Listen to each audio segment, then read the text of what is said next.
Si tu sens que tu as perdu ta communion avec le Seigneur, tu avais une vie de prière stable avec la méditation de la parole de Dieu et tu voyais cette vie de prière productive, c'est-à-dire Dieu qui exauce tes prières. Mais depuis un certain moment, tu as du mal à te discipliner. Tu as l'impression de errer dans la prière, et puis tu n'es même plus encouragé à aller dans la prière. Puis tu te retrouves à faire des choses que tu ne faisais pas avant. Tu sens que tu es en train de perdre ta communion avec le Seigneur. Et donc, tu veux sortir de cette situation qu'on appelle le déclin spirituel et retrouver, restaurer ta communion avec le Seigneur. Bien-aimé, tu es à la bonne place.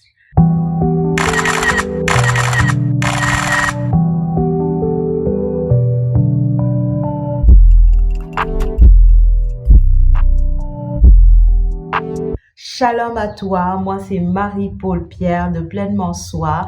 Je suis servante de l'Éternel, coach de vie, entrepreneur présent sur les réseaux, comme tu peux le constater. Sur ma chaîne YouTube, je te parle d'accomplissement. Je te parle de te réaliser, d'accomplir le plan de Dieu pour ta vie, de réaliser ta vie de rêve tout simplement. Alors, bien-aimé, notre thème de l'année, c'est la restauration. Mais nous voulons d'abord restaurer notre communion avec Dieu. Et donc, durant tout ce trimestre, ce premier trimestre de l'année, nous serons dans le thème de la restauration de notre relation avec le Seigneur. Alors, nous cherchons tous ceux qui sont dans le déclin, que le Seigneur vous accorde la grâce d'y sortir au nom de Jésus-Christ de Nazareth. Toi qui peut-être ne connais pas cet élan d'intimité avec le Seigneur, c'est pour toi l'occasion de pouvoir t'ouvrir à la rencontre avec le Seigneur et de pouvoir découvrir tout simplement la marche avec notre Seigneur, la grâce de la prière, de la méditation, de la parole et puis cette forte communion qu'on a avec le Seigneur et que l'on vit pleinement quand on est plongé dans la parole et quand on sait prier, entrer en communion tout simplement avec Dieu, dialoguer tout simplement avec Dieu. Je suis en train de me répéter, mais bon, c'est pas grave. Alors, bien-aimé, aujourd'hui, je veux un peu te partager 3 causes de déchéance. La Bible nous dit de te souvenir de là où tu es tombé pour ne plus tomber. Alors, tous ceux qui ont connu cette intimité avec le Seigneur, puis à un moment, ils régressent, c'est pas gratuit. Il y a des causes, il y a quelque chose qui fait que, bien aimé, il y a eu le déclin. Et aujourd'hui, c'est ce que nous voulons étudier pour attirer ton attention par rapport à ça, bien aimé, pour t'amener à faire une repentance sincère déjà, pour retrouver ta communion avec Dieu et puis faire attention de ne plus refaire les mêmes choses. Si ça te bénit, reste jusqu'à la fin. Voilà. Alors pour cela, nous allons lire le livre des Juges, le chapitre 13, des versets 1 à 7. La parole nous dit: les fils d'Israël recommencèrent à faire ce qui est mal aux yeux du Seigneur, et le Seigneur les livra entre les mains des Philistins pendant 40 ans. Il y avait un homme de Soréa, du clan de Dan, nommé Manoah. Sa femme était stérile et n'avait pas eu d'enfant. L'ange du Seigneur apparut à cette femme et lui dit: tu es stérile et tu n'as pas eu d'enfant, mais tu vas concevoir et enfanter un fils. Désormais, fais bien attention, j'y arrive. Ne bois ni vin, ni boisson forte, et ne mange aucun aliment impur, car tu vas concevoir et enfanter un fils. Le rasoir ne passera pas sur sa tête, car il sera voué à Dieu dès le sein de sa mère. C'est lui qui entreprendra de sauver Israël de la main des Philistins.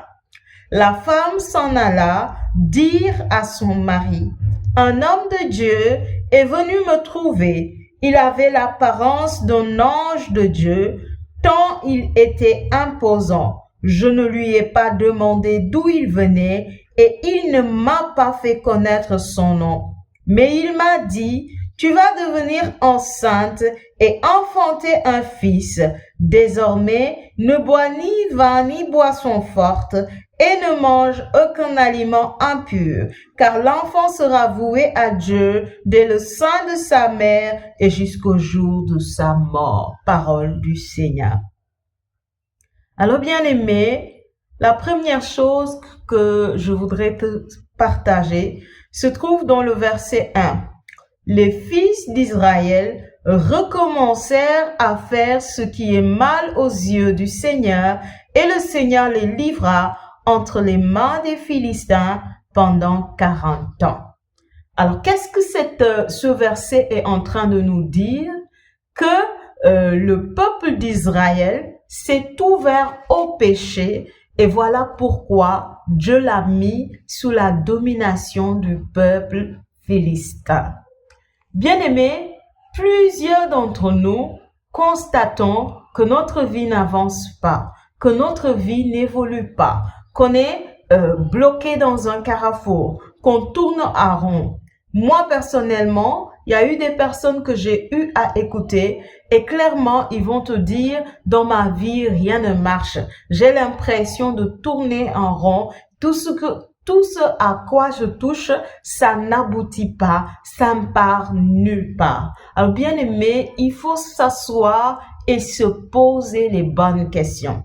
Quelquefois, c'est parce que soit nous avons péché ou nos parents ont eu à poser des actes, qui influencent notre vie, qui impactent notre vie.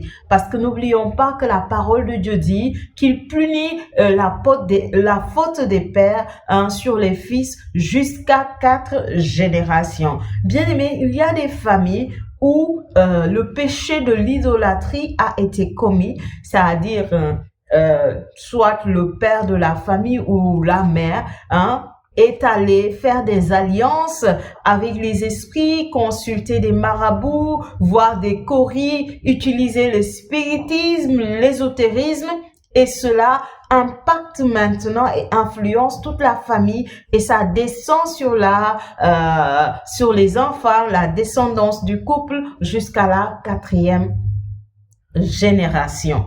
Alors, bien aimé, faut savoir que le péché a un impact négatif dans notre vie.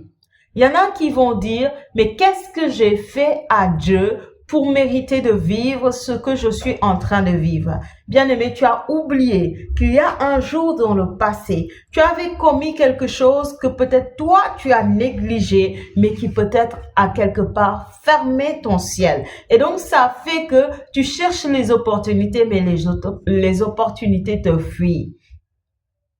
Parce que tu as eu à commettre quelque chose. Ou sinon, ton père, ta mère, tes grands-parents, ils ont eu à commettre des actes qui ne glorifient pas le Seigneur. Et je parle surtout de l'acte d'idolâtrie. Dieu a horreur de l'idolâtrie. Bien aimé, plusieurs d'entre nous n'avons pas forcément consulté les esprits, mais sommes idolâtres. Parce que lorsque tu adores autre chose que Dieu, tu es idolâtre, bien-aimé.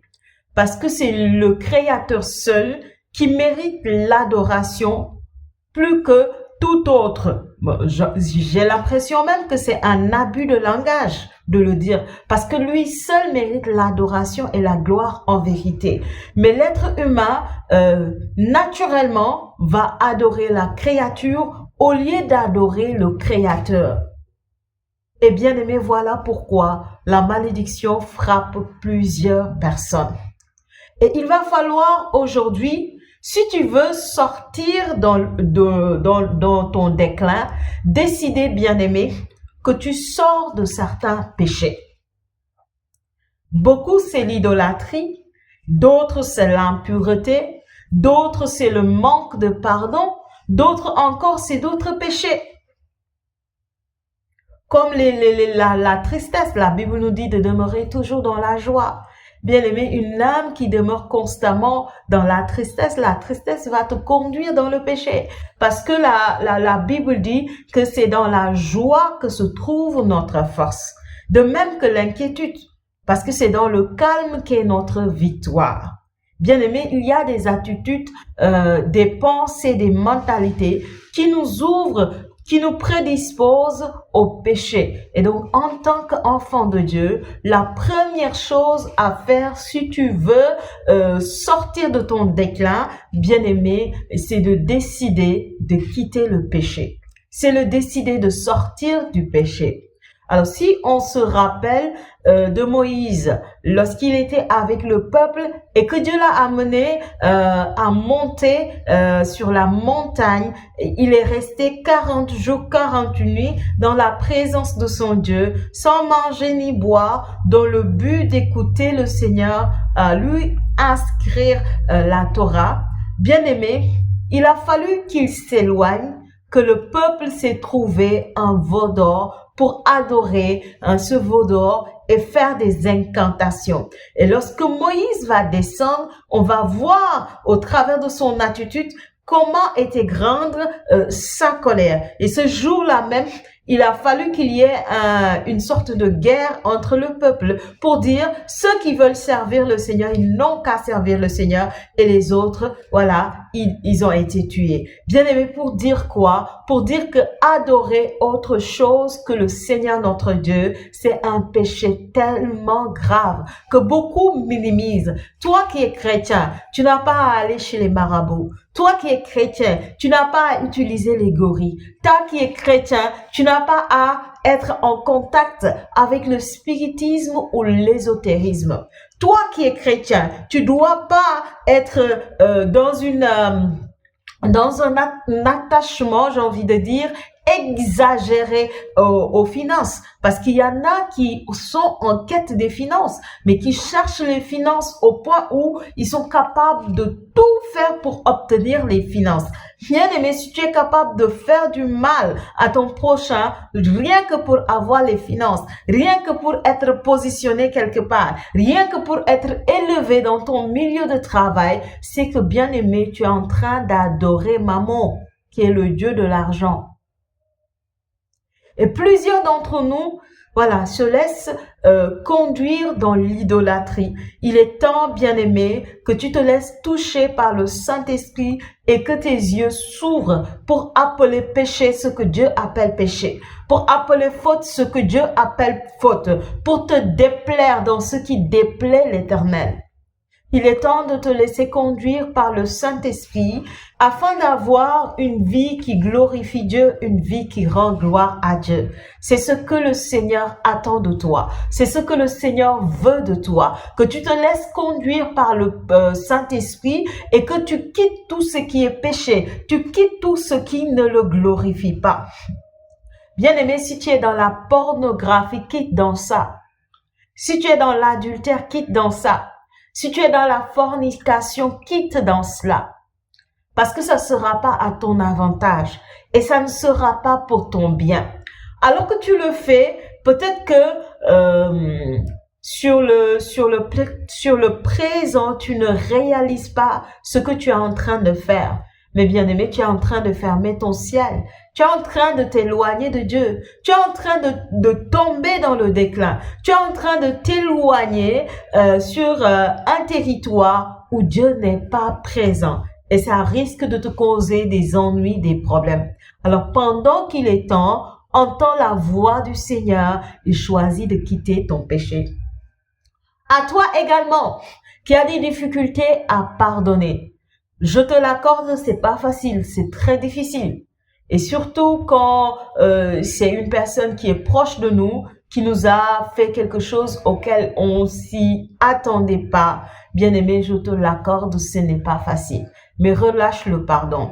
Le pardon que tu relâches, ce n'est pas pour le bien d'autrui, c'est pour ton propre bien. Parce que Dieu dit dans sa parole, si toi tu refuses de pardonner aux autres, lui, il ne te pardonnera pas. Et s'il ne te pardonne pas, comment tes prières seront agréées Bien-aimé, sur qui comptes-tu pour avoir des opportunités, pour avoir des faveurs, pour être, entre guillemets, béni dans la vie?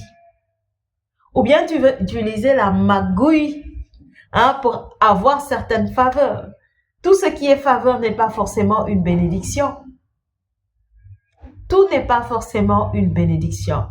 Alors pendant qu'il est temps, bien-aimé, choisis de sortir de l'idolâtrie, de sortir de l'impureté, de sortir du manque de pardon, de sortir des mauvaises émotions comme la tristesse, comme l'inquiétude et tout ce qui ne glorifie pas Dieu. Choisis de laisser ton cœur à Dieu pour qu'il le purifie et d'accueillir pleinement le Saint-Esprit pour te permettre de marcher avec Dieu dans une communion parfaite, dans un cœur qui lui plaît et dans une conscience éclairée, une conscience pure, une conscience qui n'a rien à se reprocher. La deuxième chose, bien-aimé, c'est dans le verset 3.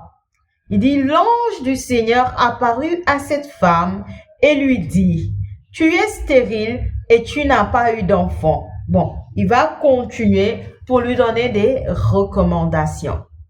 Bien-aimé, la deuxième clé que je voudrais te communiquer, c'est accueillir les envoyés de Dieu. Bien-aimé, Dieu est rempli d'amour. Dieu est rempli de compassion pour tous ses enfants et pour toute sa créature. Lorsque tu es dans le déclin, Dieu va faire tout pour te sortir de ton déclin. Dieu va faire tout pour que tu retrouves la communion avec lui. Mais bien aimé, Dieu ne descend pas bredouille dans ta vie. Il passe toujours par quelqu'un pour te parler, pour te bénir, pour te faire du bien. Alors, pour recevoir ce que Dieu veut te donner, ça nécessite de recevoir celui qu'il a envoyé. Bien aimé, est-ce que tu es assez ouvert pour accueillir les envoyés de Dieu dans ta vie? Hébreux 13 au verset 2 va nous dire, nous allons lire.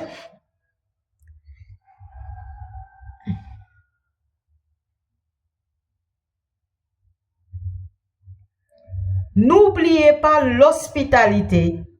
Elle a permis à certains, sans le savoir, de recevoir chez eux des anges.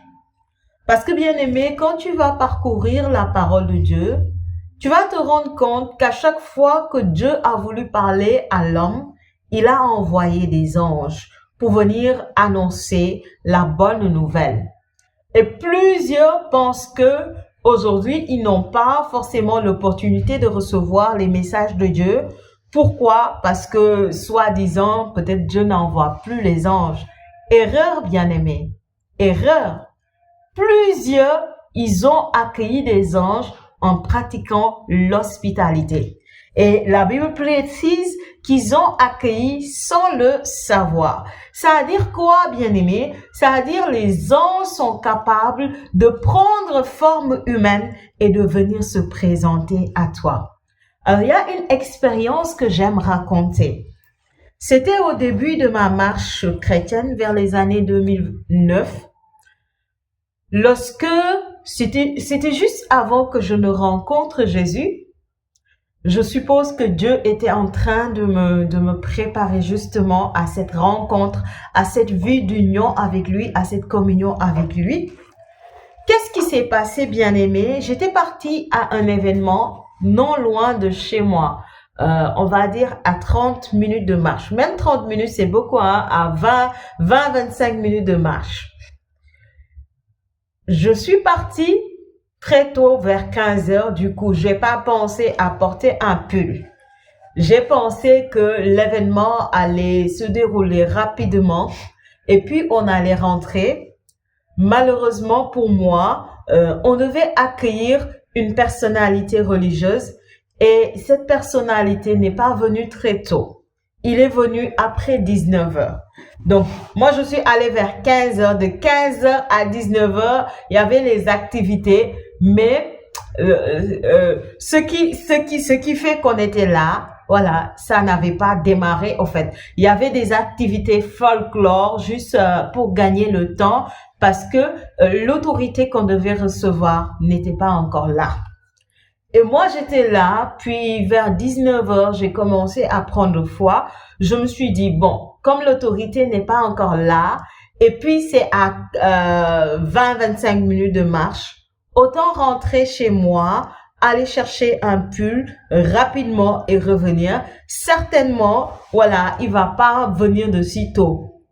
Donc c'est comme ça que je suis sortie de l'endroit pour aller chez moi chercher un pull. Et malheureusement, comme moi je suis casanière, je sors pas beaucoup. Là où on était, c'était les stades et il y avait plusieurs portes.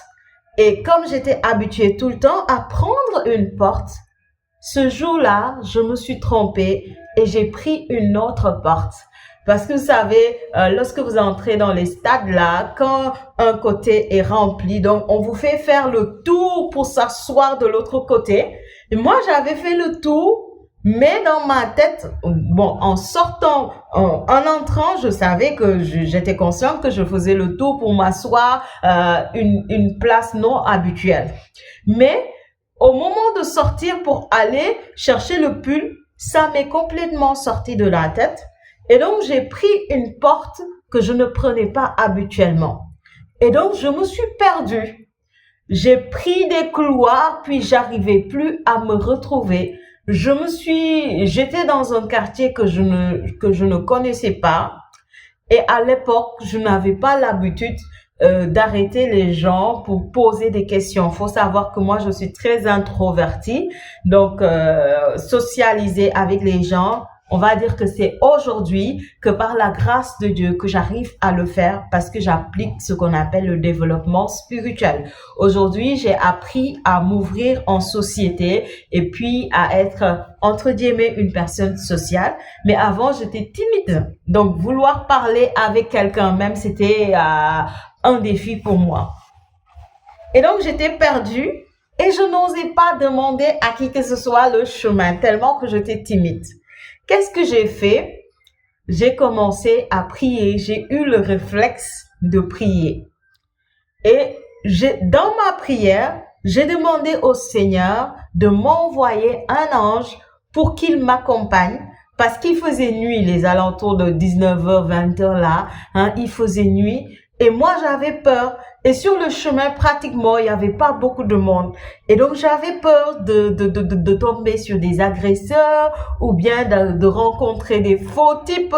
Je m'imaginais des choses dans ma tête, que les gens peuvent te violer ici, puisque tu es seul, tu n'es pas accompagné. Et puis, il n'y a pas trop de monde et tout. Et donc, j'étais là, j'avais peur. Et donc, j'ai commencé à prier pour que le Seigneur m'envoie un ange pour me protéger. Mais dans ma prière, moi, je m'attendais pas à ce que l'ange puisse venir. Moi, c'était genre, Seigneur, protège-moi. Genre, je n'allais pas voir quelqu'un, je n'allais pas voir une personne, je n'allais pas voir un être spirituel, mais puisque j'ai prié, le Seigneur va me protéger en chemin. Ça a dit, l'ange, il est là, mais moi, je ne le vois pas, il me protège, il éloigne, je sais pas moi, les bandits ou je ne sais quoi, et il me permet de rentrer en bonne santé. Moi, c'était ça dans ma tête. Et donc, j'ai commencé à prier. Bien aimé, je n'ai même pas fini de prier qu'un jeune homme s'est présenté à moi. Et il est venu, il m'a salué. Il m'a dit, Sœur Nassi, comment tu vas? Je ne sais pas si tout le monde, tous ceux qui m'écoutent comprennent le Wolof. En tout cas, il a essayé de m'aborder pour me dire, comment tu vas bien? Comme j'avais peur, et puis c'était un jeune homme, j'ai pensé que ce sont les jeunes hommes-là qui courtisent toutes les femmes qu'ils rencontrent sur la rue et puis tu lui ouvres un peu ton visage et il va te proposer le sexe ou je ne sais quoi. Et donc, quand il m'a salué, quand il m'a parlé, bien aimé, je l'ai parlé très mal. Très mal même. J'ai fermé mon visage et j'ai commencé à lui dire, éloigne-toi de moi, c'est comme ça que vous êtes. Toutes les femmes que vous voyez, vous les abordez. Je lui ai traité de tous les noms. Ici, il n'a pas insisté. Il m'a dit, ok, d'accord, moi je voulais juste t'accompagner pour te protéger, mais comme tu veux pas, c'est ok. Comme ça qu'il me l'a dit, Bien aimé, j'ai fait un pas, deux pas et j'ai entendu une voix qui m'a dit, tu m'as demandé de t'envoyer mon ange pour te protéger. Je t'ai envoyé mon ange et tu l'as pas accueilli. Bien aimé, ça fait même pas une minute. Je te dis, j'ai fait un pas, deux pas. Ça a dit, j'ai parlé avec la personne a fait, ok. J'ai fait un pas, deux pas. Puis j'ai entendu la voix qui m'a dit, je t'ai envoyé mon ange pour te protéger et tu l'as pas accueilli. Je me suis retournée, bien aimé, je n'ai vu personne. Et c'est là que j'ai compris qu'effectivement, c'était un ange. Parce que si c'était une personne, il n'aurait pas pu disparaître de là-bas parce qu'il n'y avait pas, je sais pas, des ruelles où tu peux, je sais pas moi, aller sans qu'on ne te voie. Bon, je sais pas si je m'explique bien. En tout cas, il y avait une ruelle tout droit. C'est-à-dire, il n'y avait pas un endroit où il peut tourner de sorte à ce que je puisse me dire, peut-être il est tourné par gauche ou à droite. Ça explique le fait qu'il ait disparu. Non, il y avait qu'une seule ruelle et c'était tout droit. Bien aimé, il n'y avait pas de possibilité qu'il puisse disparaître comme ça. C'est-à-dire dans le cas normal, si je me retourne, j'aurais dû voir la personne. Parce qu'il n'y a pas un endroit où il peut tourner ni à gauche ni à droite. C'était tout droit. Tout droit. Et c'était même pas une minute. Normalement, il aurait même pas pu aller loin, au fait. J'allais le voir. J'ai fait un pas, deux pas. La voix a parlé. Je me suis retournée. Je n'ai vu personne. Et c'est comme ça que j'ai compris, que Dieu pouvait envoyer ses anges sous forme humaine. Et c'est à partir de cet instant, bien aimé, que j'ai commencé à prêter attention à ça. Et d'ailleurs, ça a été le début de ma marche avec Dieu.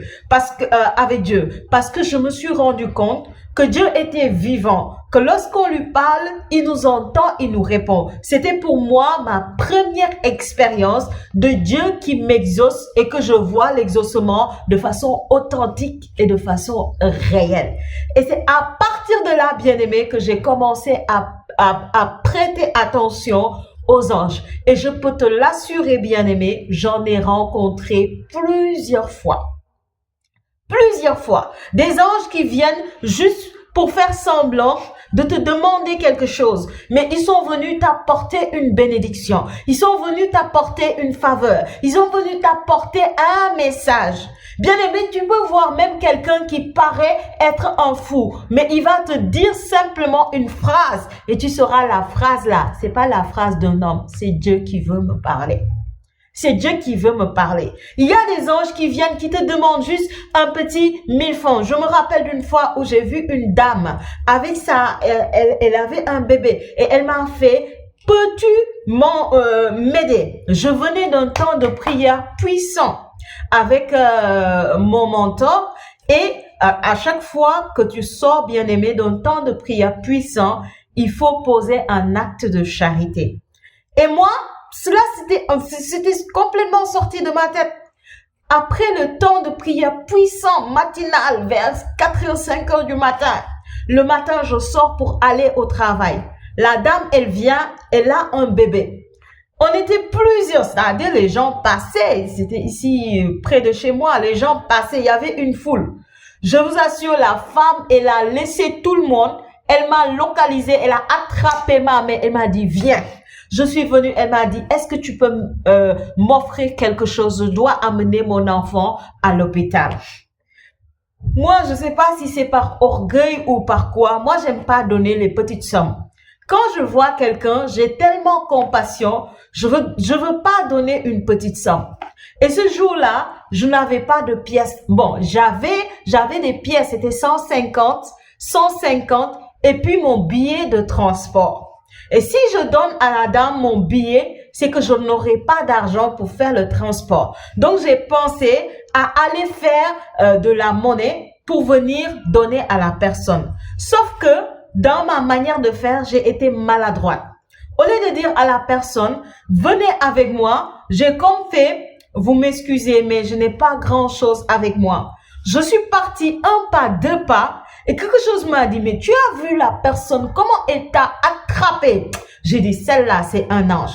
Je suis partie pour faire la monnaie, mais même pas très loin. Bien aimé, je suis revenue. Je n'ai revu personne. La personne n'était plus là. Et ce jour-là, j'avais tellement mal.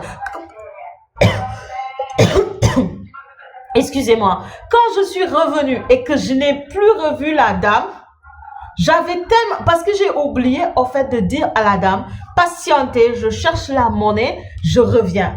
Je lui ai dit, je n'ai rien. J'ai fait un pas, deux pas, quelque chose m'a dit, celle-là, c'est pas n'importe qui. J'ai dit, je vais faire la monnaie et puis je vais revenir lui donner. Mais j'aurais dû dire à la dame, viens, on y va ensemble ou attends-moi, je fais la monnaie, je te donne. Mais j'ai fait l'erreur d'aller chercher la monnaie sans lui prévenir. Dans ma tête, je me disais, je vais revenir la donner. Quand je suis revenue, il n'y avait plus personne. Parce que normalement, si c'est une personne qui cherche de l'aide, bien aimé, la personne va rester là et va attendre qu'il y ait d'autres passagers et elle va continuer à demander aux autres passagers. On est habitué de voir les gens qui sont là et qui commandent de l'argent ou de la nourriture ou quelque chose. La personne va rester sur le lieu et va attendre qu'il y ait d'autres passagers et la personne va demander aux autres passagers. Mais la personne, dès que je suis partie, en même temps, elle est partie. Je suis revenue, ça fait même pas 2 minutes. Ça faisait même pas 2 minutes. Je suis revenue, la personne n'était plus là.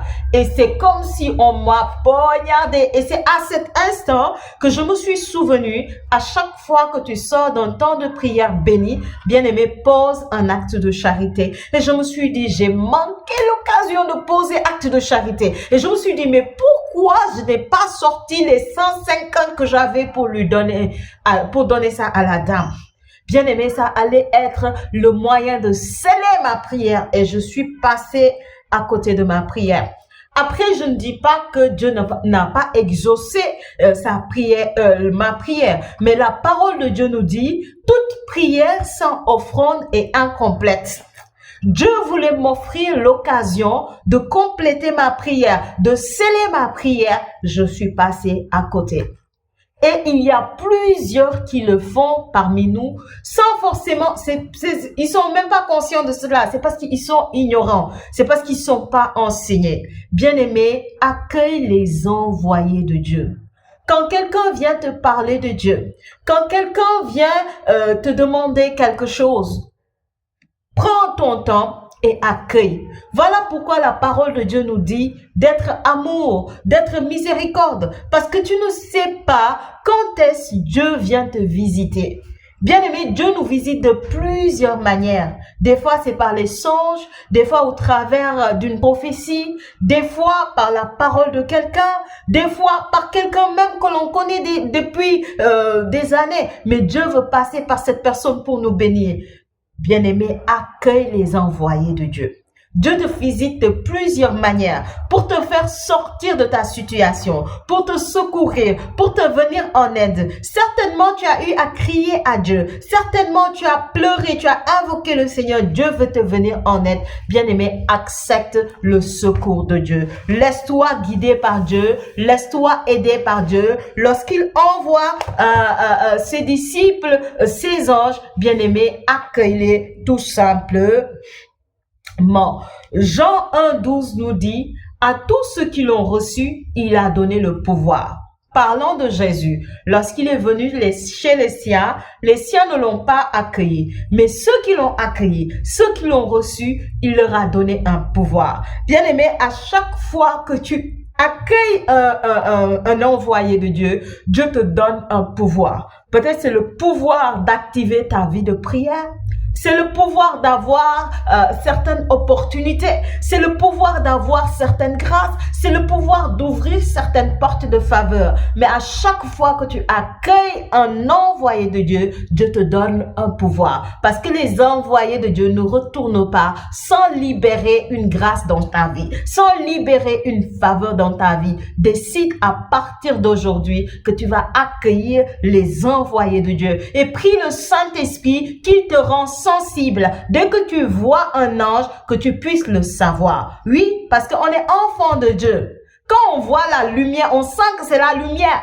Quand on voit les ténèbres, on sait que c'est les ténèbres. Quand quelqu'un n'est pas propre, dès qu'il s'approche de toi, bien-aimé, tu dois le sentir. Quand quelqu'un aussi est un ange, dès qu'il s'approche de toi, tu dois le sentir. Alors que le Saint-Esprit nous rend davantage sensibles, moi y compris, à son œuvre, à sa présence et à ce qu'il est en train de faire autour de nous. Troisième clé, bien-aimé, je vais retourner dans la parole. De Juge 13. Voilà. Je parle comme les Sérères et les Djola. Voilà, au verset 6, ça nous dit quoi? La femme s'en alla dire à son mari. Un homme de Dieu est venu me trouver. Il avait l'apparence d'un ange de Dieu, tant il était imposant. Puis, bon, ça va suivre. La phrase qui m'intéresse, c'est que la femme s'en alla dire à son mari. Bien-aimé, observe ici que la femme n'est pas allée dire au quartier. La femme n'est pas allée dire à la ville. La femme n'est pas allée dire au peuple Israël. La femme n'est pas allée dire aux autorités religieuses. La femme est partie dire ça à son mari. Et si on poursuit la lecture, on va voir que c'est une histoire qui est restée entre la femme et le mari jusqu'à ce que la femme ait le fils. Bien-aimé, plusieurs commettent l'erreur, lorsque Dieu te dit quelque chose, de courir pour aller annoncer ça aux gens. Tu te souviens de l'histoire de Jésus? Lorsqu'il est né, la parole nous dit quoi? Lorsque l'ange a parlé à la Vierge Marie, la Vierge Marie n'est pas allée partout pour annoncer ce que l'ange l'a dit. Même à Joseph, elle n'a rien dit. La parole de Dieu nous dit, elle gardait tout dans son cœur, elle méditait tout dans son cœur, dans le silence et dans le secret. Et c'est ça qui l'a préservé. Lorsque Jésus est né et que les mages sont venus, lorsque Hérode a appris la naissance d'un roi, qu'est-ce qu'il a fait? Il a cherché à tuer l'enfant. Ça veut dire que si Marie avait parlé, les gens allaient chercher à faire quelque chose pour arrêter sa grossesse. Bien aimé, il y a des bénédictions qu'on n'annonce pas tant que ça ne se réalise pas. Il y a des promesses de Dieu qu'il ne faut pas partager tant que ça ne se réalise pas. Moi-même, je suis la première qui a commis, ces erreurs, mais qui aujourd'hui a appris de mes erreurs. Parce que c'est ça la vie, hein. Des fois, on est naïve, des fois, on est ignorant, des fois, on ne sait pas. Mais il faut accepter que le Seigneur nous parle, que le Seigneur nous enseigne et qu'on puisse avoir quelque part une certaine transformation. Alors, si c'est aujourd'hui que le Seigneur permet que tu puisses le savoir, bien aimé, gloire à Dieu. L'essentiel, c'est que tu puisses te rectifier. Moi-même, je l'ai fait plusieurs fois et j'ai gâté comme ça plusieurs grâces, plusieurs bénédictions. Mais aujourd'hui, j'ai retenu la leçon. Quand Dieu dit quelque chose, silence, jusqu'à ce que ça s'accomplisse. Au pire, on part partager avec des gens qui de droit. Quand je dis qui de droit, c'est peut-être ton père spirituel, c'est peut-être ton mari, c'est peut-être une connexion que Dieu t'a donnée, où tu sais que si tu partages cela, on va t'aider à grandir avec ça. Mais bien aimé, faut pas aller annoncer à tout le monde. Parce qu'il y en a qui ne veulent pas que tu sois béni. Il y en a qui ne veulent pas que la grâce de Dieu soit manifeste dans ta vie. Il y en a qui ne veulent pas que tu sois en communion avec le Seigneur. Il y en a qui sont jaloux de tes succès. Donc, faut pas leur raconter ce que Dieu te dit, ce que Dieu te révèle. Ce que Dieu te dit concernant les autres, tu peux annoncer ça aux autres, à la personne concernée. Mais ce que Dieu te dit par rapport à ta vie, garde ça pour toi. Et médite tout dans ton cœur, dans le silence, dans le secret. Et laisse le Saint-Esprit travailler en toi jusqu'à ce que qu'on voit les fruits. Les autres, ils vont constater avec les autres. À cet instant, ce sera assez mature personne ne pourra faire quoi que ce soit pour détruire l'œuvre, parce que ce sera enraciné profondément en toi. Mais tant que les choses n'ont pas atteint une dimension de maturité, bien-aimé, ne te permet pas d'aller raconter à n'importe qui ce que Dieu fait dans ta vie ou ce que Dieu t'a promis. Alors, bien aimé, ce sont les 3 clés que j'avais pour toi aujourd'hui. Voilà, tirées de la méditation vraiment de ce passage-là, Juge 13, des versets 1 à 7. Parce que nous sommes en train de voir le déclin. Et on est en train d'étudier qu'est-ce qui a fait que Samson puisse tomber dans le déclin. Mais aujourd'hui, on a vu qu'est-ce qui a amené au fait le peuple d'Israël à être dans le déclin. Parce que tant que leur relation avec Dieu était en parfait état, bien aimés, ils avaient accès à des faveurs, à des grâces, à des bénédictions. Mais ils sont tombés dans la domination d'un peuple. Pourquoi? Ils sont tombés dans le déclin. Pourquoi? Ils sont tombés dans une déchéance. Pourquoi? À cause de certaines attitudes. Et donc, ce passage-là nous enseigne par rapport à ça.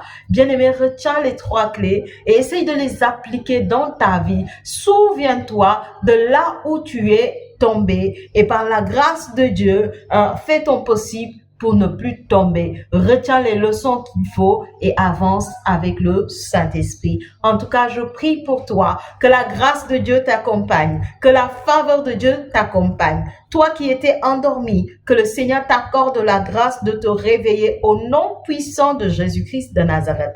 Toi qui étais mort spirituellement, sors de ton sommeil au nom puissant de Jésus-Christ de Nazareth. Toi qui n'avais jamais expérimenté la communion avec Dieu, que le Seigneur t'accorde la grâce d'entrer dans cette dimension des fils de Dieu, voilà, d'avoir la révélation que tu es fils, que tu es enfant de Dieu, par le Saint-Esprit qui l'atteste à ton enfant, non à ton esprit, non pas pour que tu le récites machinalement, mais pour que tu le pratiques au quotidien dans ta vie, que tu en sois conscient et que tu vives en conformité avec cela. Toi qui as relâché dans la prière, dans la méditation de la parole de Dieu, que le Seigneur t'accorde la grâce de restaurer ta vie de prière, de restaurer la méditation de la parole, de restaurer ta communion avec le Seigneur et de monter de gloire en gloire, de victoire en victoire au nom du Seigneur Jésus-Christ de Nazareth.